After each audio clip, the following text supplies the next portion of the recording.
दोस्तों, एक बार की बात है। सुबह का समय था। गांव की गलियों में शांति छाई हुई थी, सिवाय एक दृश्य के जो हर आंख को हैरत में डाल रहा था। चारपाई कंधों पर थी, मगर कंधे बेटों के नहीं थे। ये तीन जवान बेटियां थीं, जिनकी आंखों में आंसू थमने का नाम नहीं ले रहे थे। चेहरे धूप से फटे जा रहे थे, मगर फिर भी मजबूती से चारपाई के दोनों सिरों को थामे वो कब्रिस्तान की तरफ बढ़ रही थी। चारों ओर सन्नाटा था, मगर दिलों में तूफान मचा हुआ था। एक बूढ़ा देहाती बोला, ये वही बेटियां हैं ना जिन्हें बशीर ने कभी इंसान ही नहीं समझा। दूसरा बोला, हाँ, यही वो बेटियां हैं जिन्हें बशीर घास की तरह काटता था, जानवरों से भी बदतर समझता था। और आज यह बेटियां अपने बाप के जनाजे को कंधा देकर कब्रिस्तान ले जा रही हैं। तीसरा शख्स अफसोस में भरकर बोला, काश बशीर को होश आता। वारिस वो नहीं होता जो जायदाद पर कब्जा करे, वारिस वो हैं जो लाश को कंधा दे। कहीं से मातमी आवाज सुनाई दी। एक औरत जोर जोर से रो रही थी, अब्बा जी, हम वही बेटियां हैं जिनके हाथों में आपने कभी प्यार से चूड़ियां नहीं पहनाई। आज उन्हीं हाथों ने आपका जनाजा उठाया है। फिर जैसे वक्त ठहर गया, लोगों की नजरें झकी हुई थीं, मगर उनकी आंखों में सवाल थे, और उन्हीं सवालों में से उभरने लगा वो दर्दनाक कस्सा जो इस कहानी की आत्मा थी। वो कस्सा जिसमें बाप ने सिर्फ बेटे को सब कुछ समझा और बेटियों को महज एक बोझ। वो कस्सा जिसमें बेटियों ने जीवन की धूप में झलकर भी बाप के साए को नहीं छोड़ा। और वही किस्सा अब हम आपको सुनाने जा रहे हैं।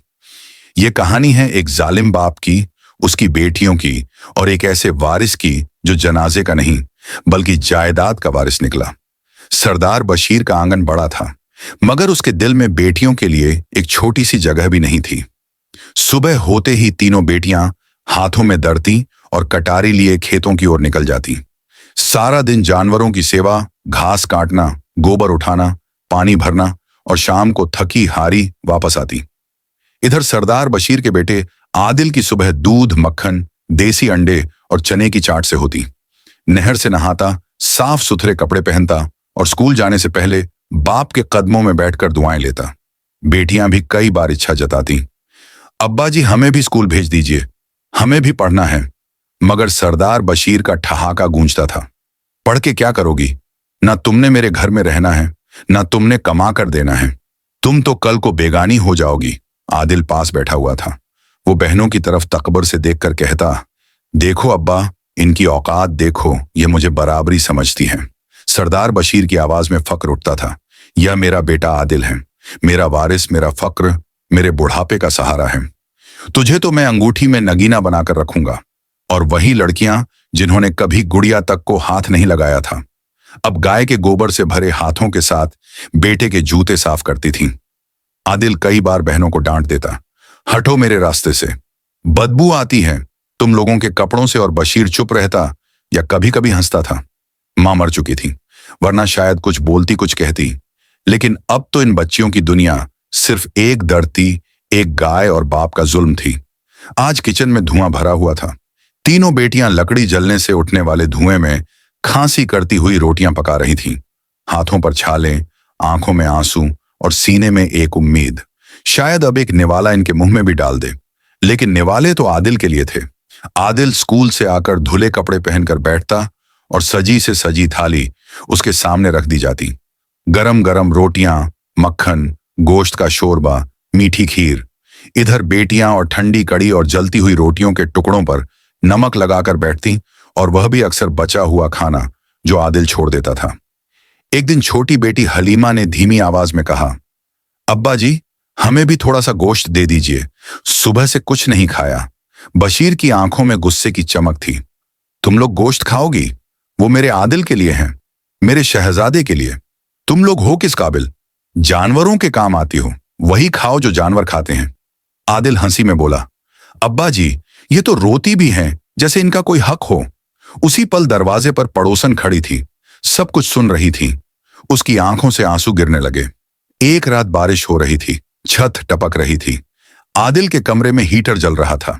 कंबल में लिपटा हुआ वह मोबाइल पर वीडियो गेम्स खेल रहा था, और तीनों बहनें एक कोने में बोरियों के नीचे बारिश से भीगी रोटियां और चबा रही थीं। एक दूसरे से लिपटी हुई कपकपाती, मगर बाप का दिल फिर भी नहीं पसीजा। एक दिन छोटी बेटी बेहोश हो गई। आदिल हंसते हुए बोला, लाओ अब्बा जी, इसे बेच देते हैं, कम से कम इसके कुछ पैसे मिल जाएंगे। और बशीर हंस पड़ा। फिर जब रात हुई और अंधेरा छा चुका था, कच्चे घर के अंदर जलती हुई मिट्टी की लालटियां बस इतनी रोशनी दे रही थीं कि एक दूसरे के चेहरे धुंधले से नजर आ रहे थे। तीनों बेटियां एक ही पुरानी चादर में लिपटी एक दूसरे के साथ बैठी थीं। उनके सामने एक पुराना प्याला रखा था जिसमें बची हुई सूखी रोटियों के टुकड़े और पानी था। नन्ही हलीमा की आवाज कांप रही थी। अप्पी अम्मी क्यों मर गई थी? अगर वह जिंदा होती तो हमेशा खाना मिलता। वह हमारी सुने बिना कभी नहीं सोती थी। मध्य बहन जैनब की आंखों से आंसू गिर रहे थे और वह कहने लगी, अम्मी होती तो हमें यूं जानवरों से बदतर जिंदगी नहीं गुजारनी पड़ती। वो हमारी हंसी सुनकर जीती थी और आज हम रो भी लें तो कोई पूछता नहीं। बड़ी बहन सफिया ने मां की पुरानी चादर निकाली जिससे अब मां की खुशबू भी मिट चुकी थी। चादर को गले से लगाकर वह झाड़-झड़ रोने लगी। मां, अगर तू होती ना तो अब्बा के जुल्म से हमें बचा लेती, हमें स्कूल भी भेजती, हमारे नवालों में गोश्त रख देती, हमारी पेशानी चूमती। बाहर सर्दी थी लेकिन अंदर दिल की आग गर्म थी। उसी पल दूर से आदिल की आवाज आई। हंसी, शोर, वीडियो और चटपटी खाने की महक। अम्मी के जाने के बाद यह घर सिर्फ आदिल का हो गया है। सफिया ने आंखें बंद करके कहा, और हम शायद बस काम करने वाली दासी हैं। फिर अचानक एक पल आया, सब चुप हो गए। तीनों बहनें दीवार से लगी मां की तस्वीर को देखती रही और धीरे धीरे रोते रोते सो गई, भूखी, थकी और टूटी हुई। सुबह की रोशनी ने जब घर में कदम रखा तो आदिल नाश्ते की मेज पर बैठा था और बाप से ऊंची आवाज में बोला, अब्बा जी, यूनिवर्सिटी के फॉर्म और अगले सेमेस्टर की फीस भरनी है। 5 चाहिए वरना दाखिला रह जाएगा। बशीर ने आंखों में उलझन ली, इधर उधर देखा। घर में कोई जेवर नहीं बचा था। मवेशी पहले ही बेच दिए गए थे। वह चुप हो गया, लेकिन आदिल ने थाली पटक दी। ये क्या जिंदगी है? आपने कहा था मेरा सपना पूरा करेंगे, फिर कहाँ है वह सपना? अगली सुबह सफिया बड़ी बेटी बाप के सामने चुपचाप खड़ी थी। बशीर ने ठंडे लहजे में कहा, सफिया, अगर मैं तुम्हारी शादी कर दूं तो सफिया शर्म गई, मगर वह जानती नहीं थी कि उसकी शादी किससे होने जा रही थी। फिर उसके बाप ने बताया, वो शहर से आएंगे, बड़े जिम्मेदार लोग हैं। इस आदमी की बीवी मर चुकी है लेकिन खुशहाल हैं। बस तुम तैयार रहो, आज शाम को निकाह है। सफिया ने कुछ कहने के लिए होंठ खोले लेकिन आवाज गले में अटक गई। छोटी बहनें चीख पड़ी, अब्बा नहीं, वह तो हमसे उम्र में 2 गुना है। बाजी को क्यों उसके साथ दे रहे हो? बशीर दहाड़ते हुए बोला, बस ज्यादा जबान मत चलाओ। यह फैसला मेरे बेटे के भविष्य के लिए है। मैं जो कर रहा हूं ठीक कर रहा हूं। आदिल छत पर बैठा मोबाइल चला रहा था, बेपरवाह जैसे कुछ हुआ ही ना हो। शाम को सफिया को एक पुरानी साड़ी पहनाकर खुशी से डोली में बैठा दिया गया। 2 बहनें दौड़कर गले लगी, रुक रुक कर कहती रहीं, बाजी, तुम कैसे रहोगी इस बूढ़े आदमी के साथ? ये तो हमारे बाप की उम्र का है और हमारा बाप बाप कहलाने के लायक नहीं है। सफिया ने नम आंखों से मुस्कुराकर कहा, अगर मेरे बाप ने मुझे बेचकर अपने बेटे का सपना पूरा किया है तो ठीक है, शायद यही मेरी तकदीर है, और बाप के लिए तो जान भी कुर्बान। डोली रवाना हो गई। पीछे घर में 2 साए रह गए, हलीमा और जैनब। उनके अंदर वह चीखें थीं जो बाहर नहीं निकल सकी और वह सवाल जो कभी पूछे नहीं जा सके। सफिया की रुखसती को अब 2 दिन हो चुके थे। जैनब और हलीमा अक्सर अपनी बहन की खाली चारपाई को देखकर सिसक पड़ती थीं। सुबह का वक्त था।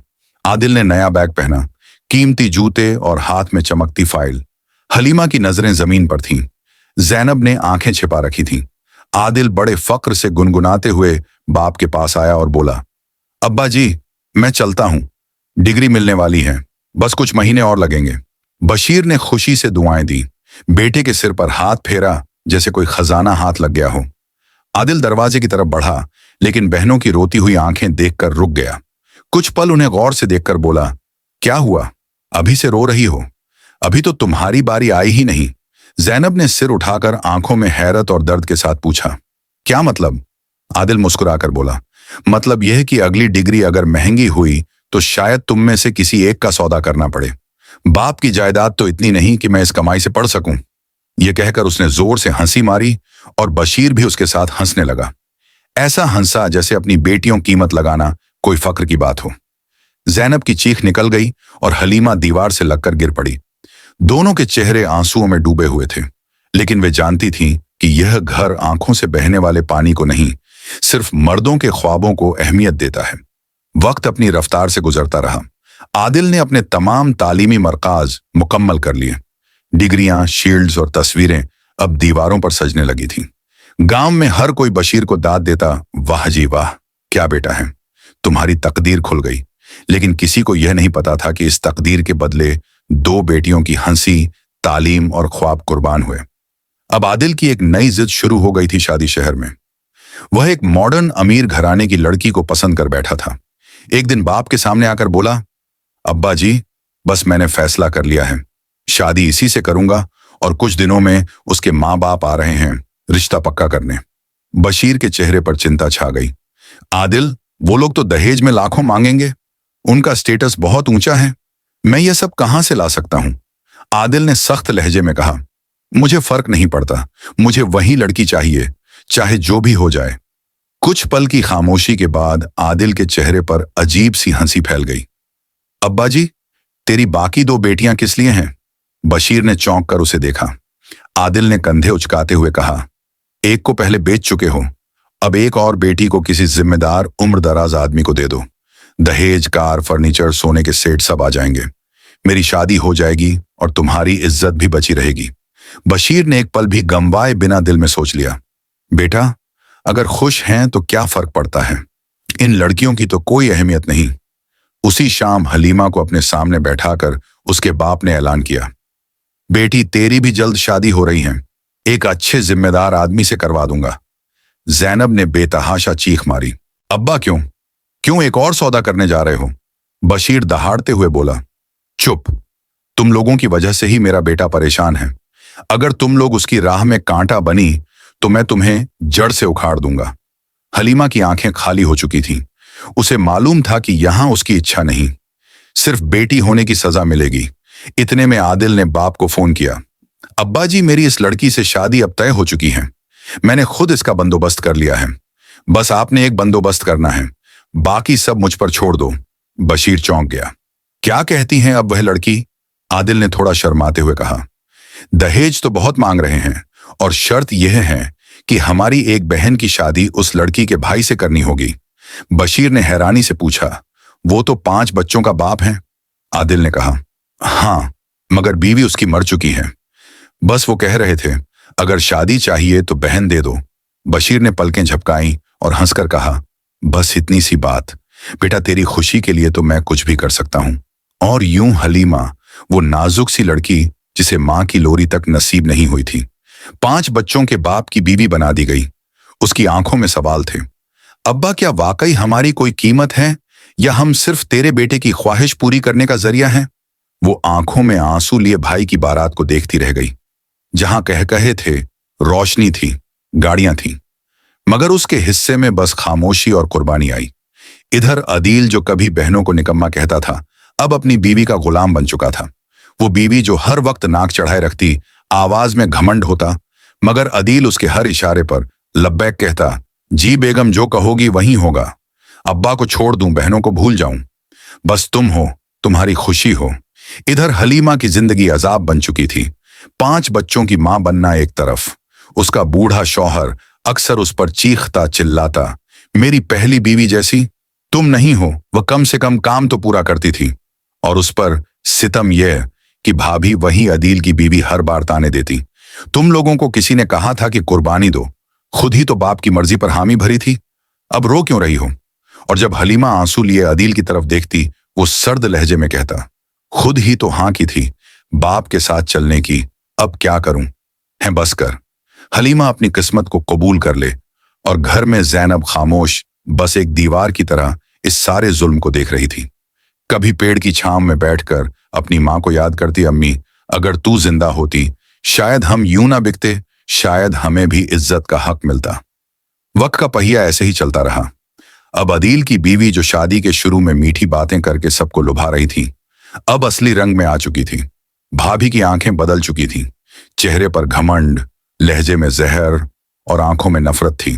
अब वह बस हुक्म चलाती थी, अब्बा को किसी कमरे में बंद करो, उनकी बीमारी से मेरा दिल घबराता है, और यह तुम्हारी बहन जैनब, इसे रोज सफाई कराओ, खाना पकवाओ, बर्तन धुलवाओ, नहीं करेगी तो मैं अदील से कहकर इसकी मरम्मत करवा दूंगी। छोटी बहन जैनब अब वहीं घर की नौकरानी बन चुकी थी। जब भी वह जरा देर करती, भाभी कोई ना कोई इल्जाम लगाकर भाई से पिटवाती। ये मेरी चीजें छूती हैं, जब काम का बोलूं तो आंखें दिखाती हैं। अदील जो पहले से ही बहनों का दुश्मन था, अब बीवी के इशारों पर चलने वाला गुलाम बन चुका था। जैनब, तमीज से रहो, भाभी की इज्जत करना सीखो, वरना मुझसे मार खाओगी। अदील का बाप भी अब बहू की हरकतें देखकर हक्का बक्का रह गया था। वो दिन रात रोता रहता और इसी गम में अब बीमार भी हो गया था। एक दिन वह बिस्तर पर गिर पड़ा। बीमारी ने उसे जकड़ लिया, लेकिन ना बेटे को फिक्र हुई, ना बहू ने पानी का गिलास पकड़ाया। बस एक आवाज आई, जैनब संभालो अपने बाप को, यह अब तुम्हारी जिम्मेदारी है।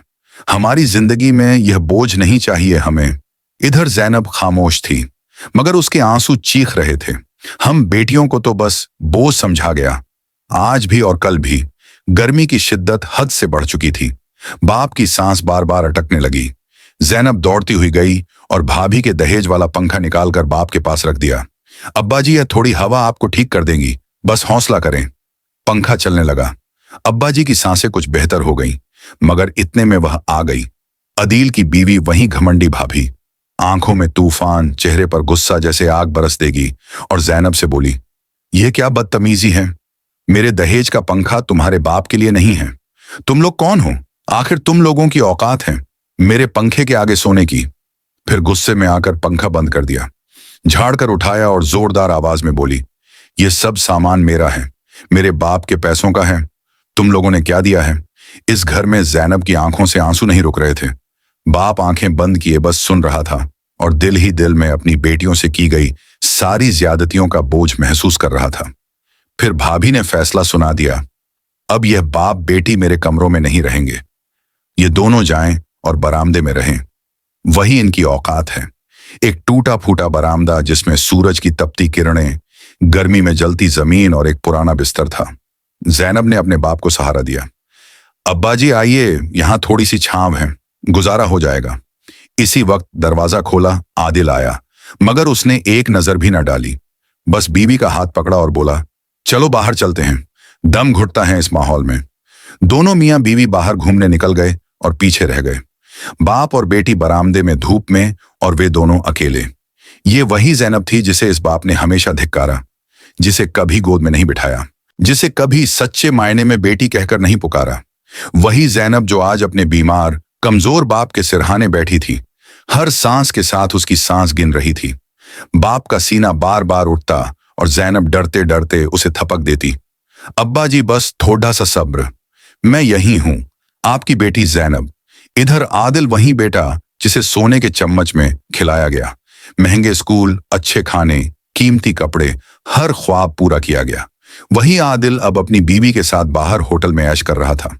न बाप याद, न बहन, न वह बरामदा याद जहां उसका बाप पसीने में डूबा हुआ बेकार पड़ा था। और यही वह फर्क था, एक बेटा जो सिर्फ जायदाद का वारिस था, और एक बेटी जो कि सांसों की वारिस बन चुकी थी। वह बेटी जिसे जीवन भर थोड़ी सी मोहब्बत भी ना मिली, आज वही बेटी बाप का सहारा बनी हुई थी।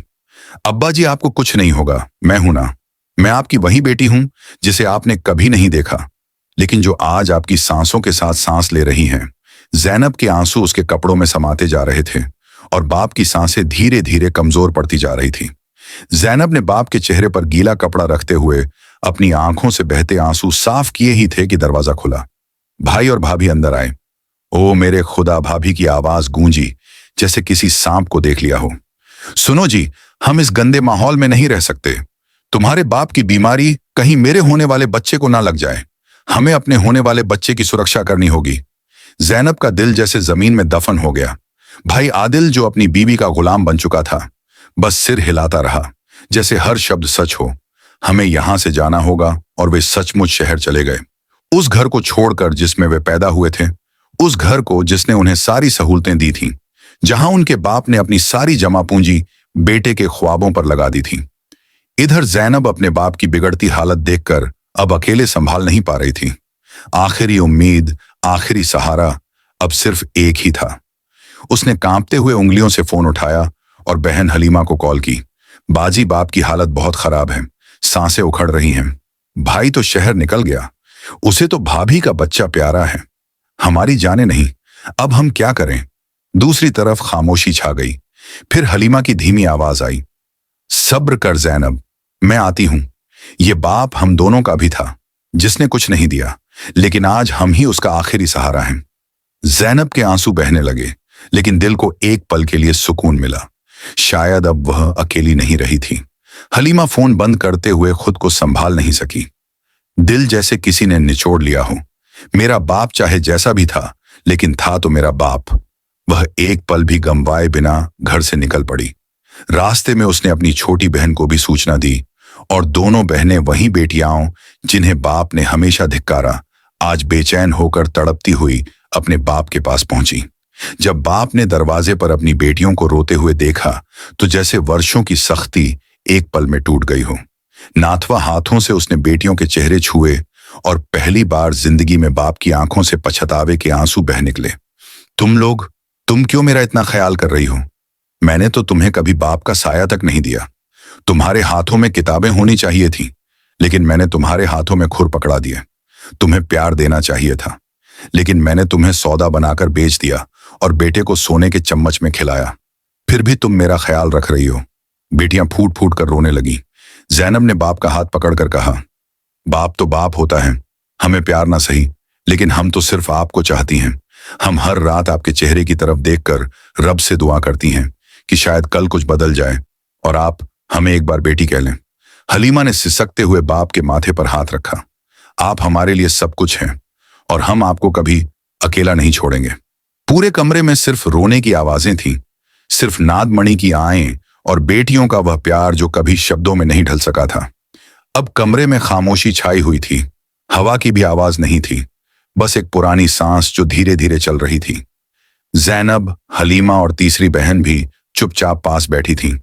किसी की हिचकी, किसी की सिसकी खामोशी में भी दर्द बोल रहा था। बूढ़ा बाप धीरे धीरे अपनी आंखें खोलता है। होंठ कांप रहे थे। ज़ैनब तुरंत झुककर बोली, जी अब्बा। बाप की आंखों में शर्मिंदगी ही थी, आवाज कांप रही थी। मुझे माफ कर दो मेरी बेटियों, मैंने तुम लोगों के साथ बहुत नाइंसाफी की। तुम्हारी मां के बाद मैं अंधा हो गया था, बस अदिल को ही सब कुछ समझ बैठा, और तुम सबको एक बोझ। बेटियां रोते हुए बोली, नहीं अब्बा, हम सब भूल चुके हैं। आपकी सेहत हमारे लिए सब कुछ है। बूढ़ा बाप एक एक शब्द में हिचकियां ले रहा था। मुझे यह तक समझ नहीं आया कि बेटे सिर्फ जायदाद के वारिस होते हैं, लेकिन बेटियां मीति की वारिस होती हैं। फिर वह थोड़ा रुक कर बोला, ए बेटियों, मेरी एक ख्वाहिश है। जब मेरा वक्त आए तो मेरा जनाजा मेरे बेटे को मत देना। मेरा जनाजा तुम तीनों उठाना, ताकि दुनिया को पता चले कि बेटियां जनाजे की चारपाई भी उठाती हैं और बाप के गुनाहों का बोझ भी उठाती हैं। बेटियां कांपते हुए चीख पड़ी, अब्बा ऐसा मत कहिए, आपको कुछ नहीं होगा। बाप ने धीरे से ज़ैनब का हाथ थामा और अपनी पेशानी पर रखा। मेरी बेटी, तू मेरी जान बन चुकी है। कमरे का मंजर एक ऐसा जज्बाती तूफान बन चुका था जहां बाप नादम था और बेटियां माफ करने को तैयार। कमरे में ऑक्सीजन की साई साई की आवाज सुनाई दे रही थी। बाप की सांसें उखड़ रही थीं, लेकिन आंखों में एक अजीब सुकून था। ज़ैनब, हलीमा और उसकी छोटी बहन एक एक करके उसे पानी पिला रही थी, माथे पर ठंडे पानी की पट्टियां रख रही थीं। बाप ने कांपते हुए होठों से कहा, बेटियों, आज मुझे लगता है कि मैं सब कुछ समझ गया हूं। वह बेटा जिसे मैंने सब कुछ समझा, वह तो आज मेरे पास नहीं है, और तुम लोग मेरे पास साए में भी जिंदगी बिताने के लिए तैयार हो। ज़ैनब की आंखों से खामोश आंसू बह रहे थे। उसने बाप का हाथ थामा। अब्बू, हम तो बस यह चाहते हैं कि आप ठीक हो जाएं। हमें कुछ नहीं चाहिए, सिर्फ आपकी दुआएं चाहिए। बाप ने कमजोर सी मुस्कान दी। मेरे जनाजे को तुम कंधा दोगी। ज़ैनब, दुनिया को बताना कि बेटियां भी वारिस होती हैं। मेरा मान, मेरा फक्र तुम लोग हो। हलीमा और बाकी बहनें सिसकने लगी। वह पल जैसे रुक गए हों। बाहर शाम होने को थी, अंधेरा छा रहा था, लेकिन इस कमरे में एक नई रोशनी पैदा हो चुकी थी। यह कहानी उन बेटियों की है जिनकी निस्वार्थ मोहब्बत और अपने पिता के प्रति गहरी भावना ने उनकी जिंदगी का सबसे कठिन पल बदल दिया। एक दिन ज़नेब अपने पिता के बिस्तर के पास बैठी थी। उन्हें ठंडी पटियाओं देती, उनके होठों को गीला करती। हलीमा और छोटी बहन भी पास ही थी। घर में सन्नाटा था, न भाई की आवाज, न बहू की कोई परवाह। अचानक ज़ैनब के पिता की आवाज कंपाते हुए सुनाई दी, अगर मैं ना रहा तो मेरा जनाजा तुम लोग उठाना। जैनब की आंखों से आंसू बहने लगे। अब्बा ऐसी बातें ना करें, आप ठीक हो जाएंगे। लेकिन अब्बा के चेहरे पर अजीब सा सुकून था, जैसे उन्होंने सब कुछ कहकर अपना बोझ हल्का कर लिया हो। मैंने पूरी जिंदगी गलती की जनेब। मैंने तुमसे कभी प्यार नहीं किया, तुम्हें बेवकूफ समझा, लेकिन तुम ही मेरी असल वारिस निकली। जैनब ने उनका हाथ पकड़कर चूमा और कहा, अब्बा, जो हो गया सो हो गया, बस आप हमें माफ कर दें।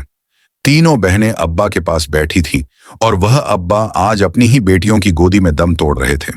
सूरज चढ़ते चढ़ते वह पल आ गया जब उनके शरीर की सांसें टूट गईं।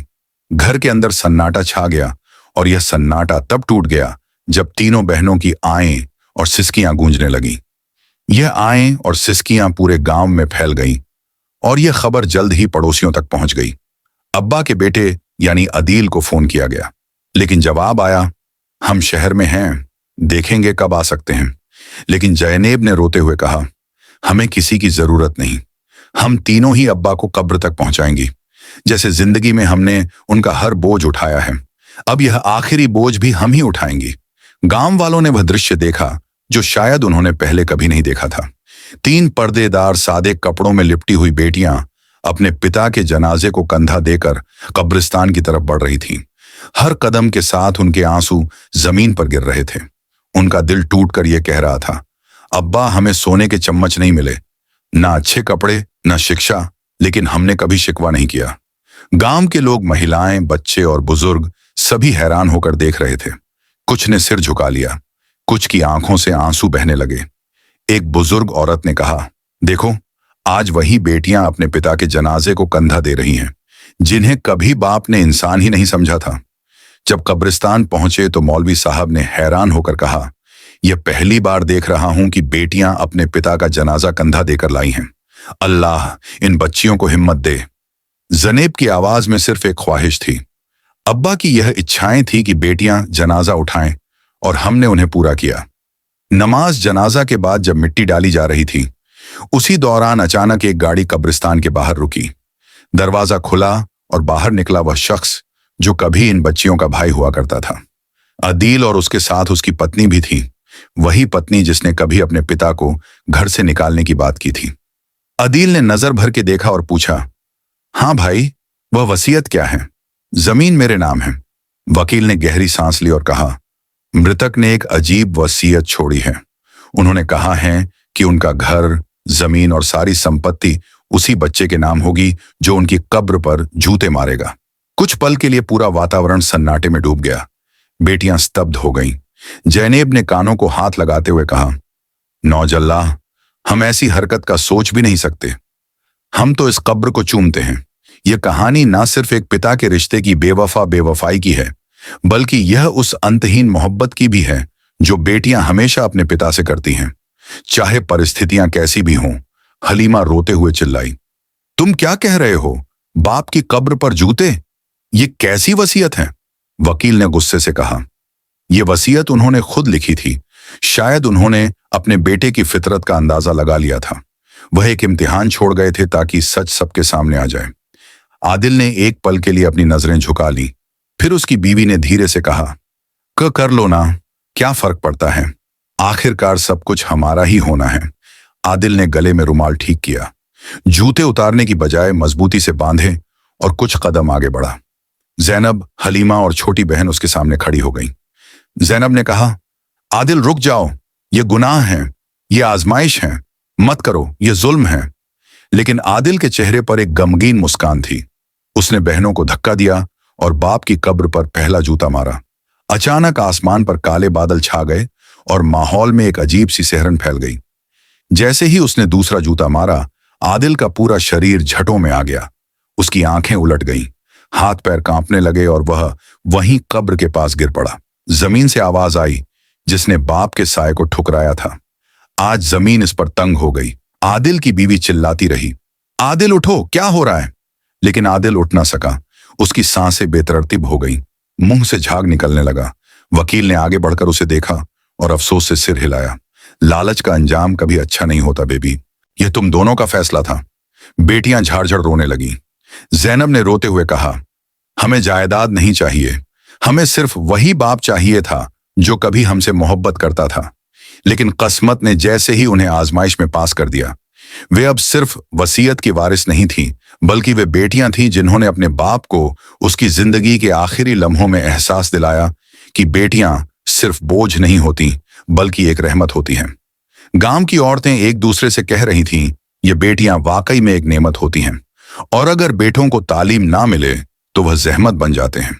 जैनब ने अपने बाप की तस्वीर के सामने खड़े होकर कहा, अब्बा, आपने दुनिया को दिखा दिया कि बेटे जायदाद के वारिस होते हैं, लेकिन बेटियां मियां की वारिस होती हैं। प्यारे दोस्तों, उम्मीद करते हैं कि आज का यह दुख भरा वाकया आप सबको बहुत अच्छा लगा होगा। ऐसे और वाकया सुनने के लिए हमारे चैनल को सब्सक्राइब करके हमारी फैमिली का हिस्सा जरूर बने।